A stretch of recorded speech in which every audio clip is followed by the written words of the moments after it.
pauta começando aqui dentro do Jornal Câmara Notícia. A minha convidada hoje já está aqui do meu lado, é a vereadora Mariana Conte, ela que é do PSOL e aceitou o nosso convite aí para participar, falar ao vivo para você de casa um pouquinho sobre os projetos, sobre as comissões, sobre tudo que ela está fazendo aqui no Legislativo. Mas antes de começar, vereadora, muito obrigada por aceitar nosso convite. Bem na hora do almoço, vir aqui falar com a gente. Obrigada, Vivi. Boa tarde para todo mundo que está acompanhando. É sempre um prazer, estou sempre à disposição, a hora que for. Vereadora, eu já queria começar perguntando para a senhora como tem sido essa volta aí das reuniões presenciais, né? Por muito tempo a gente continuou aí tudo de maneira remota, pela internet, online, e agora como que está sendo esse contato aí com a população? Olha, eu acho que é importante as reuniões acontecerem de forma presencial, até porque isso possibilita a interação maior com a população, né? As reuniões estão acontecendo no Teatro Bento Quirino, fica ali no centro da cidade, é um lugar mais acessível para a população, né, estar participando. Eu acho que é importante, embora nós temos visto o aumento dos casos de Covid, enfim, há que se ter cuidado, né, mas a recomendação ainda é da possibilidade da gente fazer reuniões presenciais. Eu acho mais interessante, né? Melhor do que ficar na telinha da TV. Eu acho que tá todo mundo meio cansado também, né, de ficar na telinha da TV, né, na telinha do computador. E, vereadora, quem acompanha aí as reuniões percebe que os debates, né, têm acontecido bastante. A senhora é bem ativa, né, nas reuniões. Assim, a gente sempre tem que tratar os assuntos, né, na verdade, né?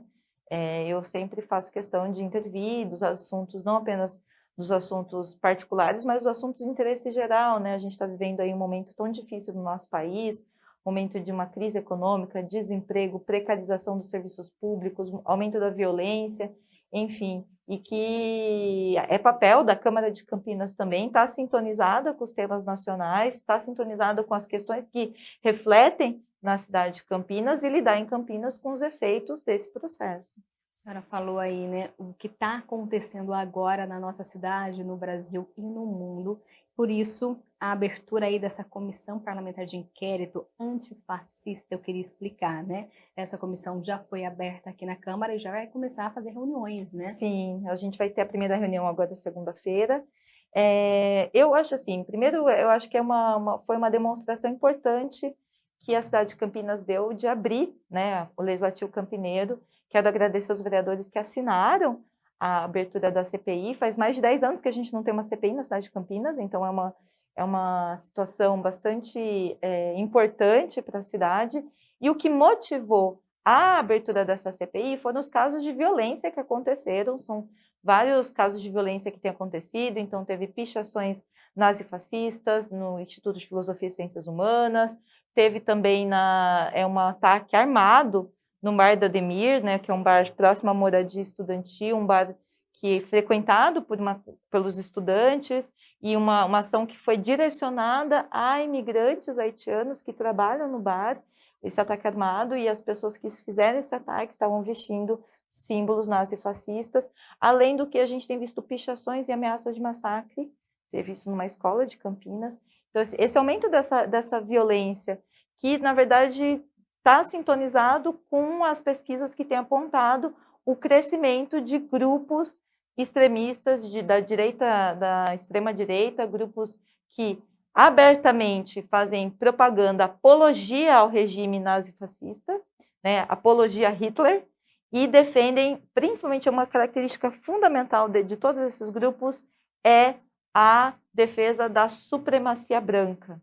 Né? Então, a defesa é uma política abertamente racista contra principalmente a negritude, mas que também tem outros elementos, né? Quer dizer, o combate às mulheres, o combate LGBTs, imigrantes. Então, são grupos que fazem abertamente a defesa de que existem certos grupos sociais que precisam ser combatidos e eliminados, né? Por isso, a gente abriu essa CPI para que a gente possa, inclusive, fazer os vínculos, né, desses casos, que não são casos isolados. Vereadora, como é que vai funcionar o trabalho de uma CPI, né? Porque aqui na casa a gente tem várias comissões, comissões de estudo, comissão permanente, mas de uma CPI, como que é? O que vai ser diferencial, para não ficar dúvida para quem está assistindo a gente? Olha, a CPI ela vai precisar se construir, né? Nós temos aí 3 meses, sem contar a 90 dias, sem contar o recesso, então nós temos 4 meses de trabalho.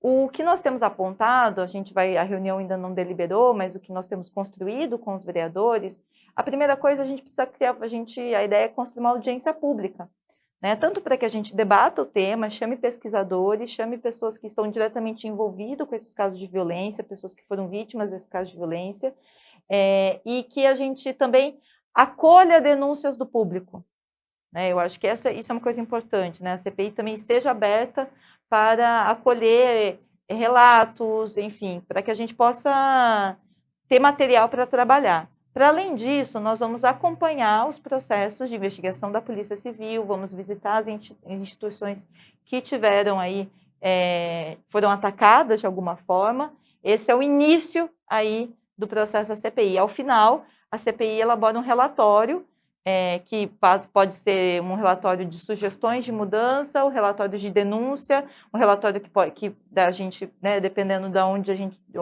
quais foram as conclusões, a gente pode caminhar para o Ministério Público, podemos fazer denúncia para a Polícia Civil. A ideia é que a gente elabore mesmo um dossiê sobre esses casos de violência, grupos de violência, e a gente consiga estabelecer os nexos, porque uma coisa que tem acontecido muito nesses casos são processos de recrutamento, né? Então, esses grupos fazem essa propaganda dessas ideologias de extrema-direita, de apologia à supremacia branca, de apologia ao racismo, de transfobia, do machismo, enfim, elas fazem essa propaganda e, por meio disso, eles recrutam pessoas que, por algum motivo, acabam sendo levadas a compor esses grupos.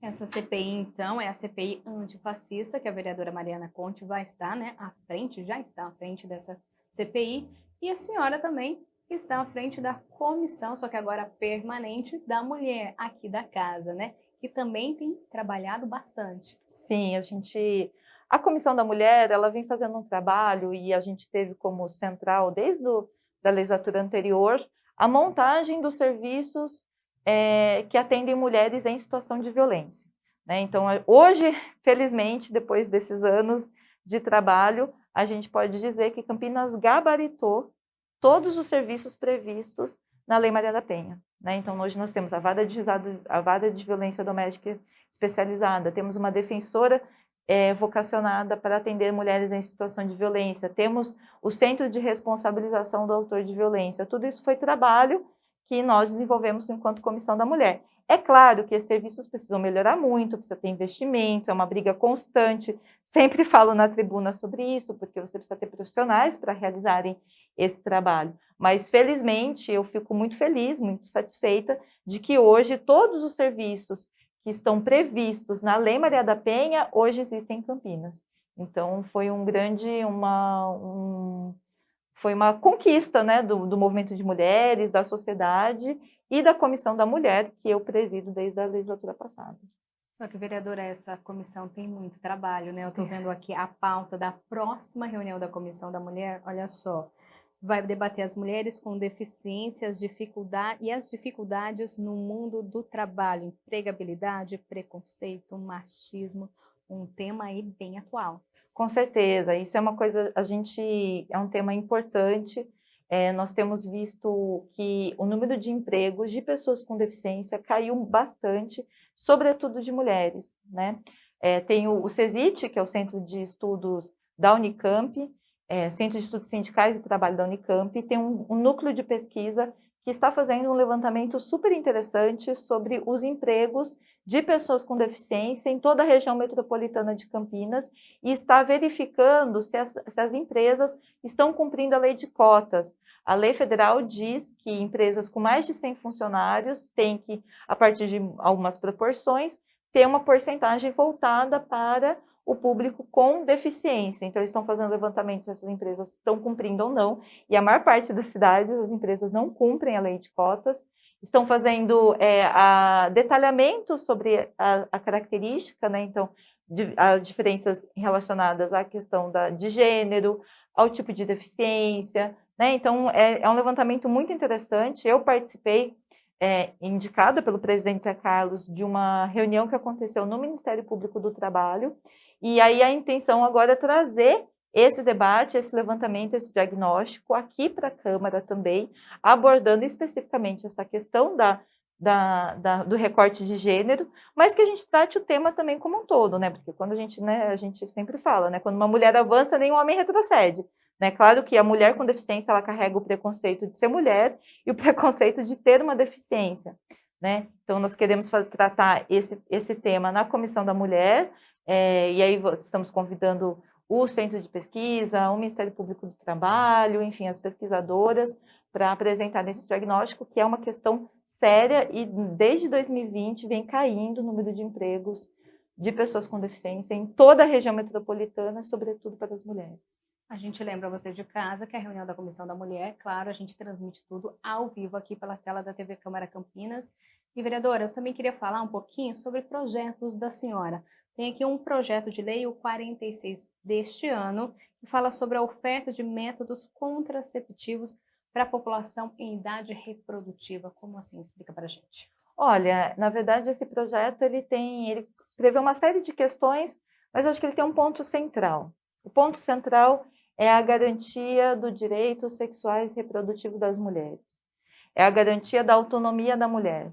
Esse projeto, ele proíbe que a mulher, ao decidir adotar um método anticoncepcional, seja ele provisório como DIU ou permanente como uma laqueadura, que seja exigido a autorização do marido e do cônjuge, né? Do marido ou do cônjuge. Porque a gente está falando do corpo da mulher. Então, a mulher precisa decidir sobre o seu corpo e ela tem o direito autônomo de decidir se ela quer engravidar ou não. Essa exigência da autorização marital para a mulher adotar um método anticoncepcional, ele é um absurdo. Ele é apenas isso é um reflexo do conservadorismo, é um reflexo do machismo, é um reflexo de uma sociedade que não vê a mulher como sujeita e como responsável, como dona das decisões que ela quer tomar na vida, né?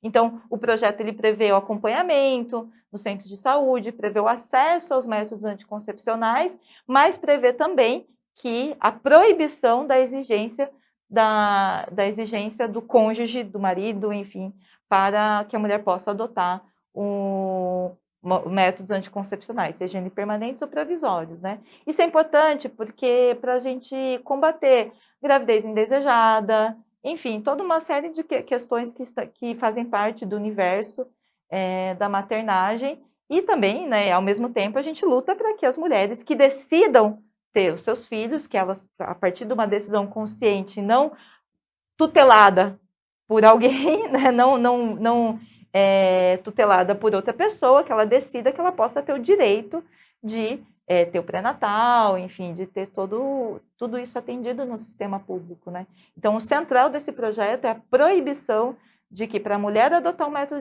anticoncepcional, ela precisa da autorização do marido ou do cônjuge. Isso aí é herança aí do século passado, e as mulheres, a gente precisa ter o direito de decidir sobre o nosso corpo e sobre querer ser mãe ou não, né?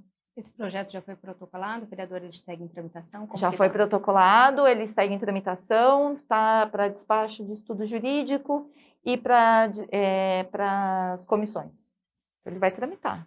Vai gerar um debate. Vai gerar um debate aqui na casa e vai gerar um debate com a sociedade, mas eu acho que é fundamental, né? A gente precisa varrer aí toda essa carga preconceituosa, machista, que tutela a mulher da nossa legislação, né? Não faz sentido, em pleno século XXI, as mulheres terem que pedir autorização do marido para se precaverem de uma gravidez. Isso não faz o menor sentido. E, vereadora, falando em debate, a população está sempre convidada, né, a participar, e seu gabinete está sempre de portas abertas, né? É importante esse contato, essa participação. Com certeza, o gabinete está sempre de portas abertas e também eu estou sempre na rua também, né? Então, assim, na verdade, eu acho que é as duas coisas, né? Tanto o gabinete estar aberto, as redes sociais também, a gente recebe bastante mensagem por redes sociais, mas também eu estou sempre circulando pelos locais públicos, né? E eu acho que isso é uma via de mão dupla, né? E a gente falou aí da CPI, da Comissão da Mulher, que fazem reuniões. As reuniões estão acontecendo lá no Teatro Bento Quirino, na Rua Lusitana, número 1555. Vereadora, participação também de quem está assistindo a gente é fundamental e lá o teatro está de portas abertas. Com certeza, a participação é fundamental. Faz toda a diferença quando a gente tem um público participando, pressionando. O debate é outro, é mais acalorado, mas faz parte da democracia, né? Nós precisamos que as pessoas participem, levem suas demandas, levem seu protesto. Isso faz parte do processo de decisão democrática na nossa cidade. A gente está agora, né, já no mês de julho, finalzinho aí do primeiro semestre desse ano de 2022. Qual que é a expectativa já para o segundo semestre, vereadora? Olha, segundo semestre eu acho que vai ser um semestre com bastante tensão. Temos que nos preparar para isso. Estamos no ano eleitoral. A gente sabe que é um ano eleitoral que não é um ano simples, é um ano eleitoral de uma polarização política muito grande, né? Todo mundo sabe, né? Não é segredo para ninguém que eu sou veementemente fora Bolsonaro, né? Então vou estar trabalhando porque eu acho que esse genocídio, o genocídio à morte da República e todas as ações que eles têm feito aqui impacta não apenas o país como um todo, mas também a cidade de Campinas. Nós estamos vendo o caos no país e também na cidade de Campinas. Então, vejo que a gente vai ter isso num contexto onde a gente tem aí um processo gravíssimo, né? Quer dizer, pessoas que não conseguem pagar aluguel, pessoas que estão passando fome, aumento da população em situação de rua, o aumento do custo de vida, todo mundo sentindo no bolso o que é esse preço do combustível. Agora o presidente está fazendo movimentações para privatizar a Petrobras, ou seja, piorar ainda mais, vincular ainda mais o preço dos combustíveis ao preço internacional, ao dólar. Lembrando que os acionistas da Petrobras ganharam um super lucro no primeiro trimestre. Então, eu estou convencida que existe um projeto articulado pelo Bolsonaro de empobrecimento do povo. E todo mundo está sentindo isso. E a população de Campinas também está sentindo isso. Então, vai ser um segundo semestre com muita tensão, mas que vai exigir da gente muito trabalho, muita serenidade e muita ousadia. Eu acho que a gente precisa de ousadia, o povo brasileiro precisa de ousadia, porque a situação está gravíssima. Tá aí, então, a gente lembra você de casa que todo o trabalho da vereadora Mariana Conte e dos demais parlamentares a gente mostra aqui na TV Câmara Campinas. Vereadora, infelizmente o nosso tempo é curto, passou muito rápido, eu agradeço a sua participação e já deixo aqui o convite também para um próximo Em Pauta ou qualquer outro programa aqui da casa. Com certeza, é um prazer conversar com você, Vivi, é um prazer conversar com vocês, eu estou sempre à disposição. E eu lembro também que o Câmara Notícia ainda não acabou, a gente vai para um rápido intervalo, só trocar aqui. Daqui a pouco o Gabriel está de volta porque tem entrevista ao vivo, a gente vai falar mais um pouquinho sobre Covid-19, então não saia daí, é já já.